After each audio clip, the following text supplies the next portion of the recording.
Coba dibayangin, benda kecil yang ada di saku kita ini isinya hampir seluruh hidup kita. Mulai dari rekening bank sampai percakapan paling pribadi, ponsel kita itu udah kayak pusat kendali. Nah pertanyaannya, gimana cara kita ngamanin semua itu? Yuk, kita bedah sama-sama. Dan ini benar-benar bukan kiasan loh. Ponsel Anda itu tahu lebih banyak tentang Anda daripada siapapun. Dia tahu Anda lagi di mana, ngobrol sama siapa, beli apa, semuanya ada di sana. Jadi, ngamanin ponsel itu bukan lagi pilihan, tapi ya, sebuah keharusan. Tapi ada masalahnya nih. Ternyata mengamankan ponsel itu jauh beda banget sama ngamanin komputer desktop biasa. Kita kan sekarang hidup di dunia yang serba mobile, dan itu artinya tantangan keamanannya juga jadi benar-benar baru dan unik. Gini deh, zaman dulu, ngomongin keamanan itu artinya ngamanin satu komputer di kantor atau di rumah. Udah, gitu aja. Nah sekarang, beda cerita. Ponsel kita kan pindah-pindah terus. Dari wifi cafe yang kita nggak tahu aman atau enggak, terus nyambung ke jaringan kantor yang aman, semenit kemudian udah pakai data seluler. Setiap koneksi baru itu, ibaratnya pintu baru buat potensi ancaman. Terus ada lagi nih yang namanya Bring Your Own Device atau BYOD. Ini artinya kita pakai ponsel pribadi buat urusan kerjaan.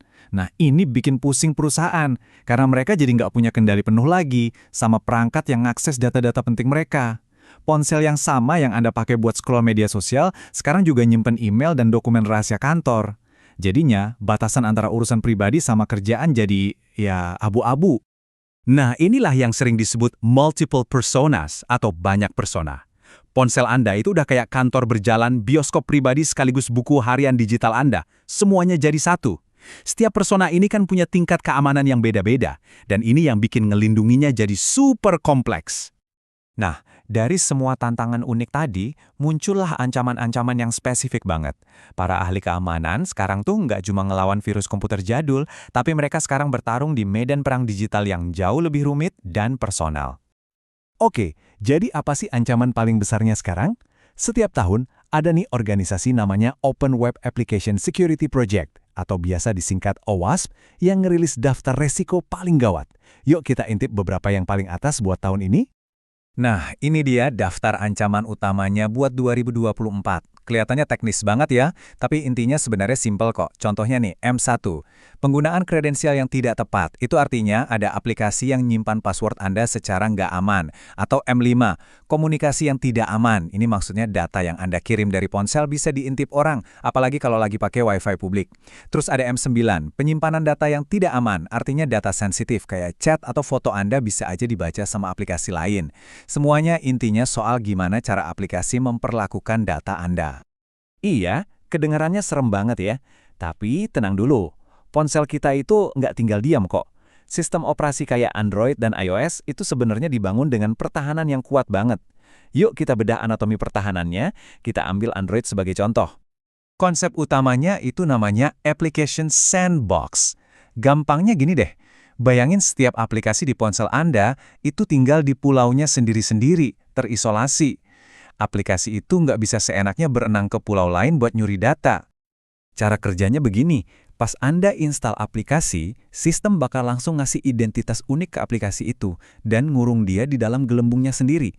Artinya, secara default, aplikasi mobile banking Anda nggak akan bisa ngintip foto-foto Anda, dan aplikasi game Anda juga nggak bisa baca email Anda. Mereka benar-benar dipisahkan. Terus gimana caranya aplikasi bisa ngambil foto atau nunjukin lokasi Anda di peta? Nah, disinilah izin atau permissions berperan. Anggap aja izin ini tuh kayak kunci yang Anda kasih ke aplikasi, biar dia bisa keluar sebentar dari pulaunya buat ngakses fitur tertentu, misalnya kamera atau data lokasi Anda.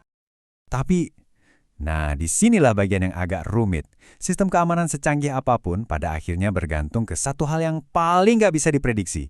Ya, kita, penggunanya. Seperti kata para developer Android sendiri, ngandelin kita buat selalu bikin keputusan keamanan yang benar itu susah.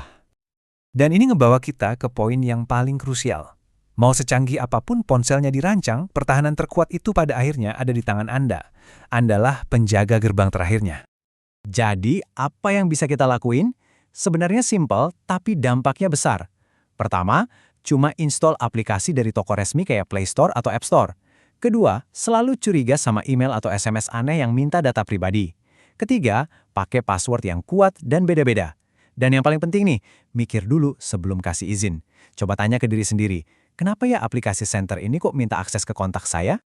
Pada akhirnya, keamanan seluler itu soal kerjasama antara kita dan perangkat kita. Ponsel kita udah nyediain fondasi yang kokoh lewat sandbox dan sistem izinnya, tapi kuncinya tetap di tangan kita. Jadi pertanyaannya sekarang bukan lagi seberapa aman sih ponsel Anda, tapi seberapa aman Anda dalam menggunakannya.